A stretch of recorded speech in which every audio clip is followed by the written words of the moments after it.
మీలో చాలా మంది కూడా 10th క్లాస్ అనేది కంప్లీట్ చేసి ఉంటారు. ఇలా 10th క్లాస్ కంప్లీట్ చేసిన అభ్యర్థుల కోసం తపాలా శాఖలో మనకు తాజాగా బీపీఎం పోస్టుల భర్తీకి నోటిఫికేషన్ అయితే రావడం జరిగింది.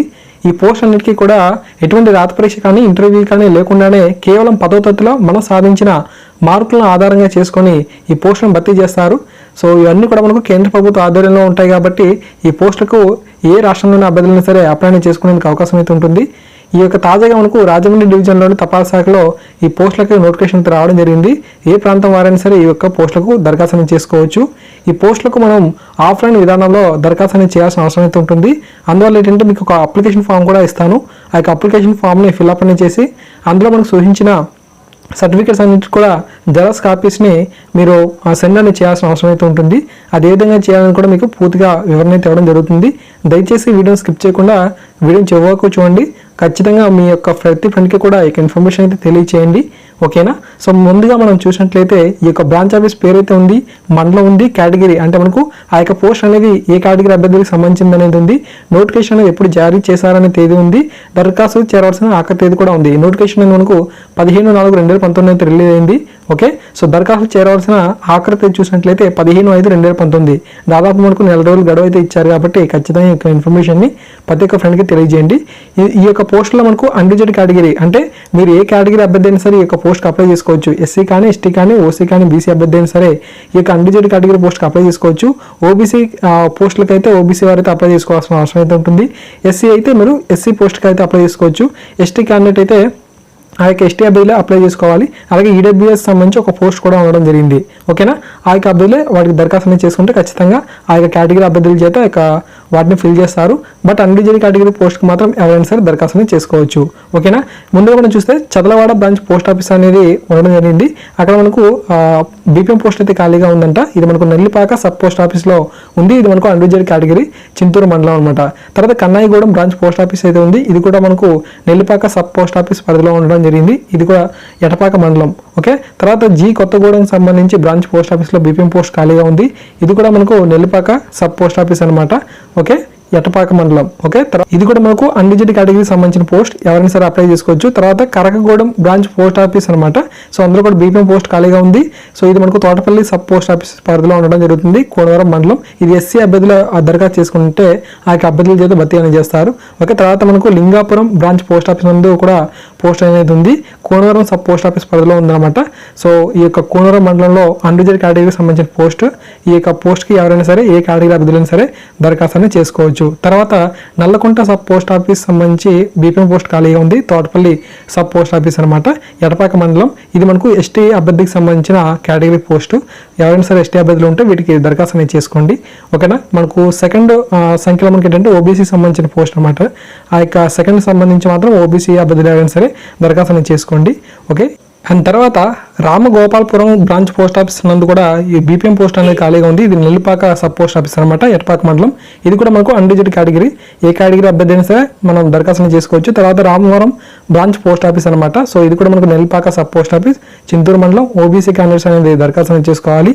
తర్వాత రేగులపాడు బ్రాంచ్ పోస్ట్ ఆఫీస్ అనేది మనకు ఈడబ్ల్యూసీ క్యాండిడేట్కి సంబంధించిన పోస్ట్ అనమాట. తర్వాత రాయన్పేట బ్రాంచ్ పోస్ట్ ఆఫీస్ సంబంధించి నెల్లిపాక సబ్ పోస్ట్ ఆఫీస్ అనమాట, చింతూరు మండలం. ఇది ఎస్సీ క్యాండిడేట్ సంబంధించి పోస్ట్ అనమాట. ఈ విధంగా మనకు వేకెన్సీస్ అయితే ఉన్నాయి. సో ఇందుకు మీకు ఇన్ఫర్మేషన్ చెప్పాను కూడా పూర్తిగా ఎక్స్ప్లెయిన్ చేస్తాను.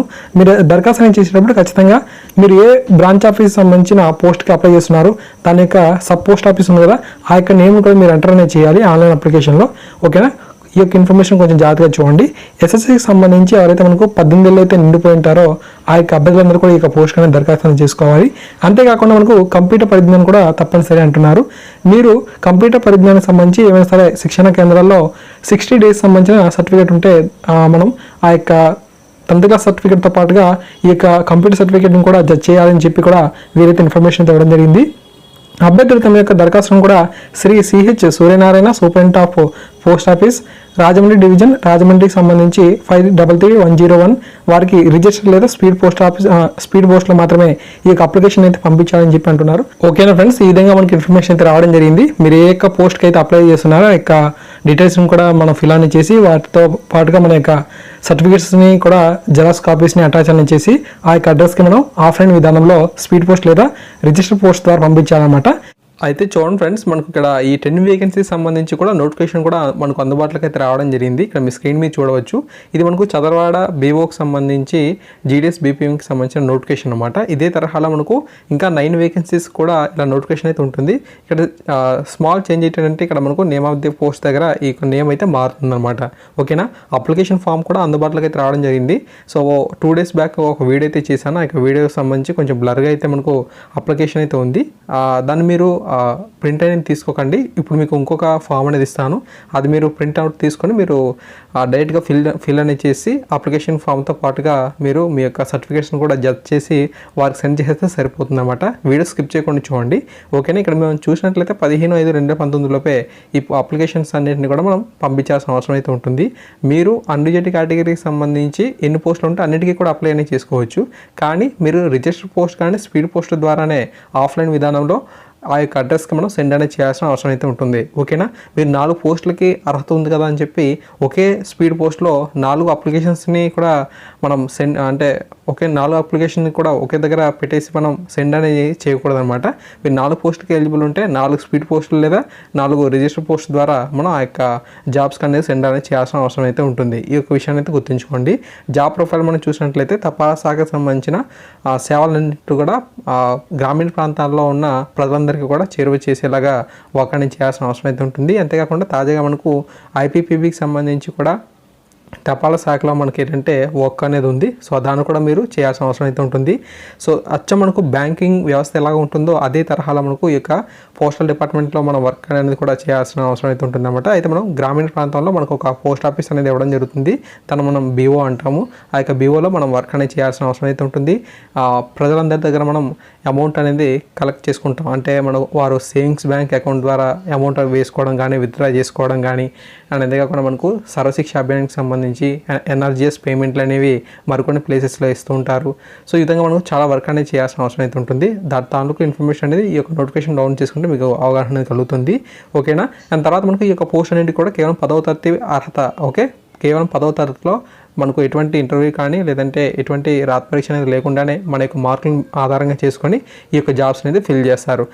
అంతేకాకుండా మనం తెలుగు లేదా ఉర్దూ అనేది మాట్లాడగలిగి ఉండాలి, లేదంటే రాయడం కూడా ఉండాలన్నమాట. తర్వాత మనకు కంప్యూటర్ నాలెడ్జ్ అనేది కంపల్సరీ. ఓకేనా.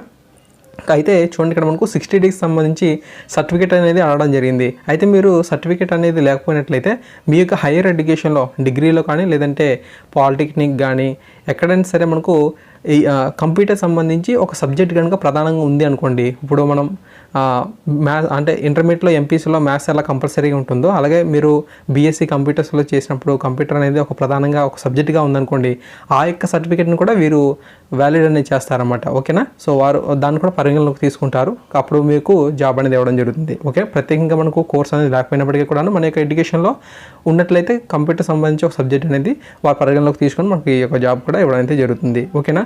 అండ్ తర్వాత ఏంటంటే ఈ యొక్క జాబ్కి మనం జాయిన్ అయిన తర్వాత ఖచ్చితంగా మనం ఆ యొక్క ప్లేసెస్లో మనం ఉండిపోవాలన్నమాట. ఓకేనా. ఒక శాశ్వతంగా ఒక నివాసం అనేది ఏర్పాటు అనేది చేసుకోవాలి. ఎక్కడైతే మనం పోస్ట్కి అయితే అప్లై చేసామో ఒకవేళ పోస్ట్ వచ్చిన తర్వాత ఖచ్చితంగా అక్కడ మనం నివాసం అనేది ఏర్పాటు అనేది చేసుకోవాల్సిన అవసరం అయితే ఉంటుంది. ఈ విధంగా మనకు ఇన్ఫర్మేషన్ అయితే ఉంది. సైకిల్ కానీ లేదంటే మోటార్ వెహికల్ కానీ మనం నడిపే అనుభవం కూడా ఉండాలని చెప్పి అంటున్నారు. ఓకేనా. సో ఫ్రెండ్స్, ఈ విధంగా మనకు ఇన్ఫర్మేషన్ అయితే ఉంది. ఇప్పుడు మీకు అప్లికేషన్ ఫామ్ కూడా చూపిస్తాను. ఆ యొక్క అప్లికేషన్ ఫామ్ని మీరు ఫిల్ అనేది చేయండి. ఫ్రెండ్స్, ఇక మీరు చూస్తున్నారు కదా అప్లికేషన్ ఫామ్ అనేది ఈ విధంగా ఉంటుంది. సో ప్రీవియస్గా నేను ఒక వీడియో అయితే అప్లోడ్ చేశాను కదా, సేమ్ అదే తరహాలో మనకు ఇక్కడ ఉంది. అయితే కొంచెం బ్లర్గా మనకు ఉండడం జరిగింది. ఇక్కడ మనకు ఒరిజినల్ అప్లికేషన్ ఫామ్ అయితే అందుబాటులో అయితే ఉంది. ఈ యొక్క అప్లికేషన్ ఫామ్ని మీకు వీడియో డిస్క్రిప్షన్ అయితే ఇస్తాను. కేవలం ఇదే కాదు, మొత్తం 10 వేకెన్సీస్ అయితే ఉన్నాయి కదా, ఆ 10 వేకెన్సీస్ సంబంధించిన అప్లికేషన్ ఫామ్స్ కూడా మనకు వీడియో డిస్క్రిప్షన్లో అయితే అందుబాటులో అయితే మనకు ఉండడం జరిగింది.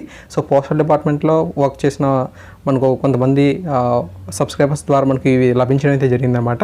ఓకే. వారికి మన ఛానల్ తరఫున థ్యాంక్స్ చెప్పుకుంటూ వీటన్నిటిని కూడా మీ యొక్క అప్లికేషన్ ఫామ్స్ని మీ యొక్క సొంత హ్యాండ్ రైటింగ్తోనే ఫిల్ అని చేయాలి. మీ యొక్క నేమ్ని, మీ ఫాదర్ నేమ్, హస్బెండ్ నేమ్ని, తర్వాత మన యొక్క ప్రజెంట్ అడ్రస్ని, పర్మనెంట్ అడ్రస్ని అండ్ ఈమెయిల్ ఐడి, మొబైల్ నెంబర్ని, డేట్ ఆఫ్ బర్త్ని, మీ యొక్క క్యాస్ట్ ఏదైతే ఉంటుందో ఆ యొక్క క్యాస్ట్ని, సబ్ క్యాస్ట్ని కూడా తెలుపుకుంటూ తర్వాత మనకి క్యాస్ట్ సర్టిఫికేట్ని కూడా జడ్జ్ చేయాలి. తర్వాత ఎడ్యుకేషన్ క్వాలిఫికేషన్, మీ 10th క్లాస్ అవి ఉంటే 10th క్లాస్, లేదంటే ఇంటర్, డిగ్రీ, ఆ విధంగా డీటెయిల్స్ కూడా మీరు మెన్షన్ అయితే చేయండి. ఓకేనా. తర్వాత మీకు కంప్యూటర్ నాలెడ్జ్ గురించి అడుగుతున్నారు. కంప్యూటర్ సర్టిఫికేట్ ఉంటే కంప్యూటర్ సంబంధించి మీరు ఏదైతే కోర్స్ చేశారో అది ఇన్ఫర్మేషన్ ఇవ్వండి. లేదు అనుకుంటే మీరు బీఎస్సీ కంప్యూటర్ చేసాము అని చెప్పంటే, లేదంటే ఇంజనీరింగ్ చేసాము అందులో మనకు కంప్యూటర్ సంబంధించిన సర్టిఫికేట్ ఉందని చెప్పి ఇన్ఫర్మేషన్ ఉంటే మీరు ఆ యొక్క నాలెడ్జ్ గురించి కూడా రాయవచ్చు. ఓకే. తర్వాత మనకి ఏంటంటే మోటార్ సైకిల్ కానీ లేదంటే స్కూటర్ కానీ నడిపే అనుభవం అంటే మీరు నడపగలరా అని చెప్పి అడుగుతున్నారు. సో తప్పకుండా మీరు ఆ యొక్క ఇన్ఫర్మేషన్ ఇవ్వచ్చు. తర్వాత అంటే మీరు ప్రజెంట్ ఏదైనా సరే జాబ్ అనేది చేస్తున్నారా అని చెప్పి కూడా అడగడం జరుగుతుంది. సో దానికి సంబంధించిన డీటెయిల్స్ అయితే ఇవ్వండి. శాలరీ ఎంత వస్తుందో దాని తాలూకు డీటెయిల్స్ అయితే ఇవ్వండి. తర్వాత మీరు సెంట్రల్ గవర్నమెంట్లో కానీ, స్టేట్ గవర్నమెంట్లో కానీ, లేదంటే ఏదైనా ఆర్గనైజేషన్లో కానీ, పంచాయతీరాజ్ డిపార్ట్మెంట్లో కానీ పార్ట్ టైమ్గా కానీ లేదంటే ఫుల్ టైమ్గా కానీ వర్క్ అనేది చేస్తున్నారా, ఒకవేళ చేసినట్లయితే ఎన్ని గంటలు పనిచేస్తున్నారు అని చెప్పి ఇన్ఫర్మేషన్ అయితే అడుగుతున్నారు.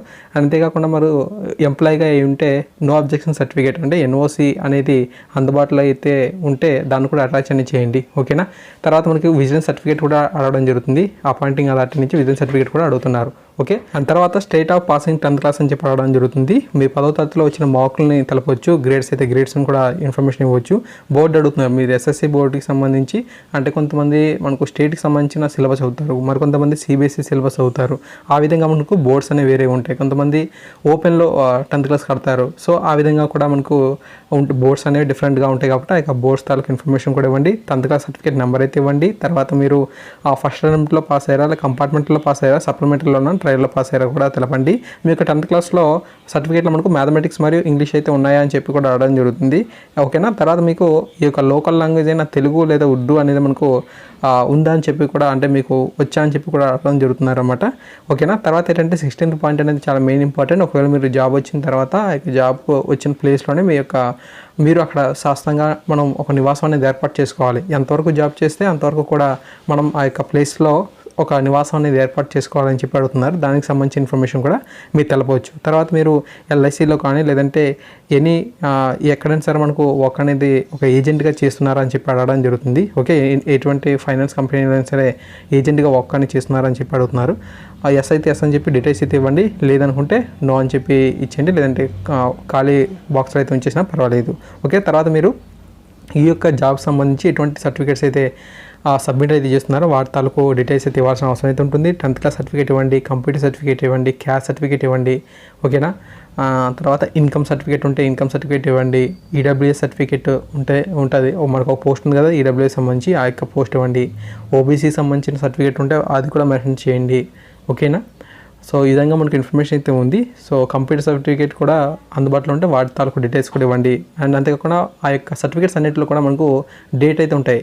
ఆ యొక్క డేట్స్ను కూడా మీరు మెన్షన్ అయితే చేయాలి. మన యొక్క 10th క్లాస్ సర్టిఫికేట్లో మార్క్స్ లిస్ట్ ఉంటుంది కదా, ఆ యొక్క మార్క్ లిస్ట్ మనకు డేట్స్ ఉంటాయి. ఆ విధంగా మనం డేట్స్ను కూడా మెన్షన్ అనేది చేయాలన్నమాట. ఓకేనా. 18th పాయింట్లో ఈ యొక్క ఇన్ఫర్మేషన్ మొత్తాన్ని ఫిల్ అనేది చేయాలి. తర్వాత వారిచ్చిన అన్నింటికి కూడా మనం యాక్సెప్ట్ అనేది చేస్తున్నట్టుగా ఈ యొక్క అప్లికేషన్ మనమే ఫిల్ చేసినట్టుగా అవన్నీ కూడా పాయింట్స్ అయితే ఉన్నాయి. సో కింద మీరు సైన్ చేసి ఆ యొక్క డేట్ని మెన్షన్ అనేది చేయండి. ఓకేనా. మీరు ఏ ప్లేస్ నుంచి వీటికి దరఖాస్తు అనేది చేస్తున్నారో ఆ యొక్క డీటెయిల్స్ కూడా ఇవ్వండి.